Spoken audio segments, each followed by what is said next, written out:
السلام علیکم دوستو۔ آپ نے حاتم طائی کی سخاوت کے بہت سے قصے سنے ہوں گے، لیکن آج ہم آپ کو عرب کے ایک بچے کی کہانی سنائیں گے جو حاتم طائی سے بھی زیادہ سخی تھا۔ ایک آدمی نے حاتم طائی سے پوچھا، اے حاتم، کیا سخاوت میں کوئی تجھ سے آگے بھی ہے؟ حاتم نے جواب دیا، ہاں، قبیلہ طے کا ایک یتیم بچہ مجھ سے زیادہ سخی نکلا۔ جس کا قصہ کچھ یوں ہے کہ ایک دفعہ سفر کے دوران میں رات گزارنے کے لیے ان کے گھر گیا۔ اس کے پاس 10 بکریاں تھیں۔ اس نے ایک بکری ذبح کی، اس کا گوشت تیار کیا اور کھانے کے لیے مجھے پیش کر دیا۔ اس نے کھانے کے لیے مجھے جو چیزیں دیں ان میں بکری کا مغز بھی تھا۔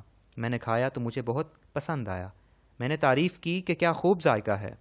وہ یتیم بچہ فوراً باہر نکلا اور ایک ایک کر کے اس نے تمام بکریاں میری لا علمی میں ذبح کر ڈالیں اور تمام کے مغز لا کر مجھے پیش کر دیے۔ جب میں جانے لگا تو کیا دیکھتا ہوں کہ اس کے گھر کے ارد گرد ہر طرف خون ہی خون بکھرا پڑا ہے۔ میں نے اس سے کہا کہ آپ نے تمام بکریاں ذبح کر ڈالیں؟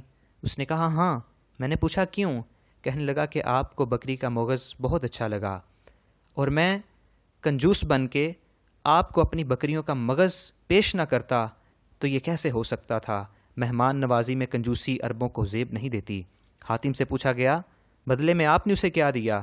حاتم طائی نے جواب دیا، میں نے اسے بدلے میں 300 سرخ اونٹنیاں اور 500 بکریاں دیں۔